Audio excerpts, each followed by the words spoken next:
Hello, welcome back to the Sonya and Sacha series on helping your teenager through life. This time around, social media guidelines. Now, This is as much for us as it is for them when we're talking about social media, because we've seen some parents put some really bad, silly stuff online, haven't we? Well, I think that's a whole segment that we need to talk about. All right, we'll do that another time. Well, because when I specifically go into schools and talk to parents about online bullying and what goes on, one of the first things I do is say, think about what parents are putting online. But that's not what we're talking about today. Okay. What we are talking about is some really easy guidelines that you can follow, especially for your preteens and kids that are coming into their teenage years and are talking about being on social media. Please, Mum, everyone else is. Everyone else is online. But the thing that we do need to understand is that there are rules and regulations when using social media. So please do check all the social medias, because most of them have a bit of an age range that they say that you can start on. So it's all around the early teenage years, isn't it? And these are the social media that your kids will be using right now: Snapchat, Facebook, Instagram, and Musical.ly. Yeah. Really, that's it. Young people don't tweet.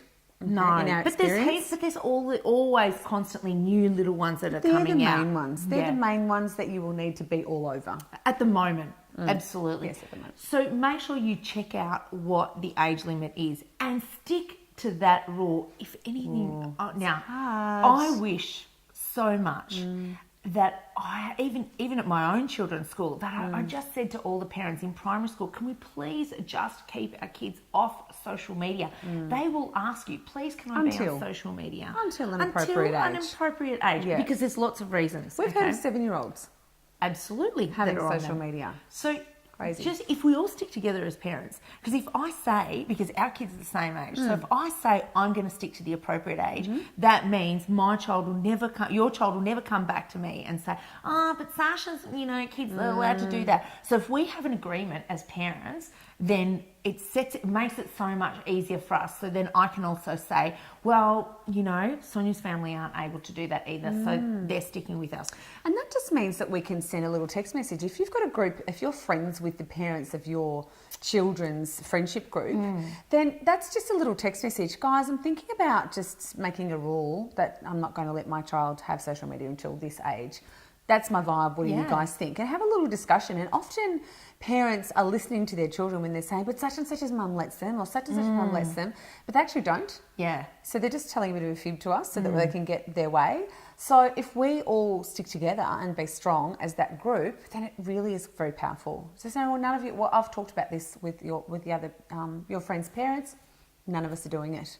Pick the right forum as well. Like there was one night that my school had a parent seminar and we were talking about online bullying. So that may be your opportunity to say, hey, I've got a bit of a question. What's the age? What is everybody else doing? Because I know that I'm quite strict with this rule. How can we do it so that we all can come together and have the same agreement?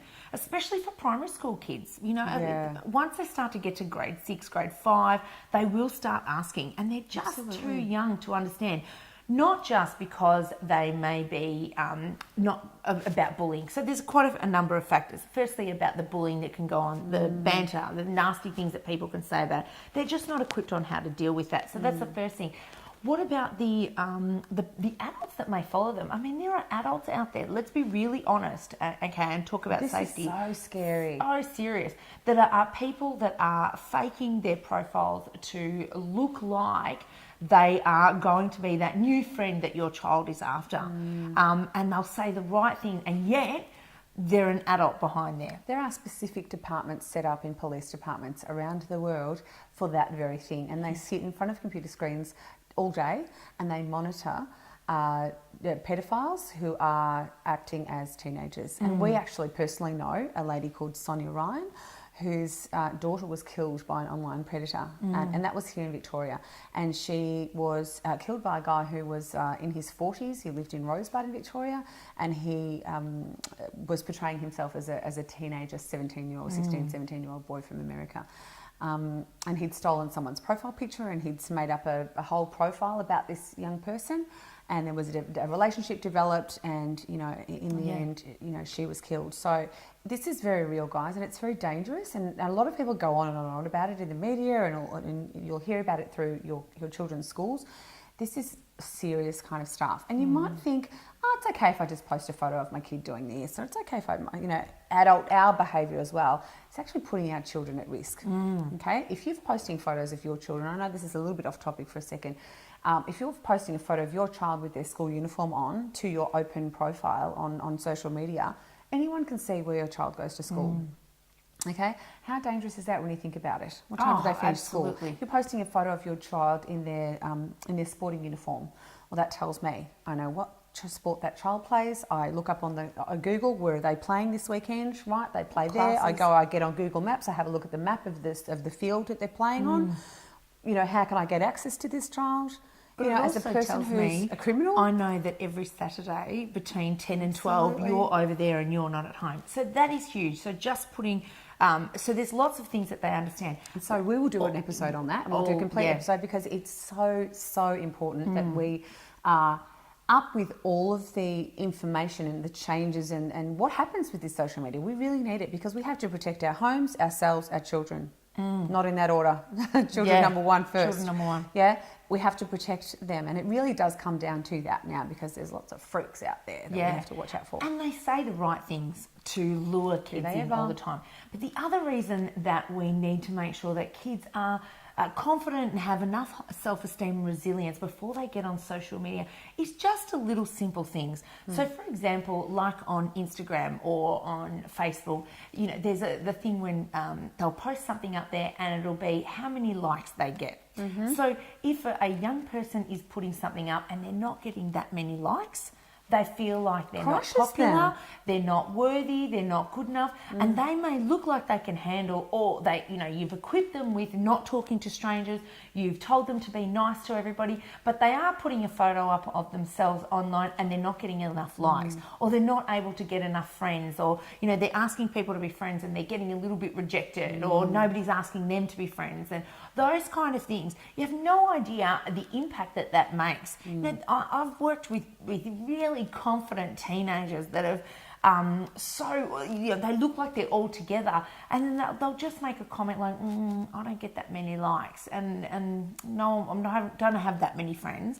Or even on the flip side, they'll say, you look like the kind of girl that gets 100 likes when you put up a picture. And I'm like, what do you... currency in their world. It is. It's the way that they talk. And so that's almost how they value themselves. If they are... Everybody wants to be Insta-famous. And there's actually a link between the increase in anxiety and depression among our teenagers and social media because of that very thing. It's instant gratification, but it's also instant rejection. Absolutely. And they're struggling. So we have to have conversations about that all the time. You are not your social media profile. That does not, explain your worth. So make sure that before they get on social media, they have an understanding of that, because they may not have a pedophile come and, try and speak to them. They may not actually have any bullying going on, but the fact that they're not getting enough popularity through them can just rip their own self-esteem. So they need to have that in their strength as well. Absolutely. And the other thing is, make sure that they're either friends with you or they're friends with people that you know, so that can keep a bit of a monitor of what's going on and know their passwords finally as well. Finally, whatever social media that your young person is using, you learn it. Understand what's going on. These things are coming out faster and faster. So we've got to keep up constantly with what's going on, the new thing. Know what's going on, because when they start to talk about it and they use that language like, share, they loved it, they tagged it, they're starting to use the language of whatever's going on that particular social media. If you need to keep asking, they get a little bit annoyed. Okay, kind of like think about when our parents ask us to do something on technology. They don't know what you're talking about. Don't worry about it. It's draining. Yeah, like if my mum asks me something with technology, I'm like, Mum, I can do it faster. Think about how we cope with our own parents as they're aging. Yep. They would have the same opinion with their parents. So you learn it before they actually. And how do they do that? They get onto their website. Get onto There's tutorials all over YouTube on how to use the different kinds of social media. Or get on the social media yourself and just play. Start pressing things. What happens? Making Just friends. be careful doing with that though with the photos. You don't want photos that you just didn't mean to take. No. Posting up No, on no, your no. with one of your eyeball or something weird like that. Yeah. Okay. Top tips. Top tips are know the guidelines, know the age limits. Also make sure that you learn that yourself, know their passwords and prepare them for what might happen if they are if there's some bullying going on, or also if somebody that they don't know is actually wanting to start to chat to them. All right, great stuff. So lots more about social media in new episodes coming up. Stay tuned. We'll see you soon.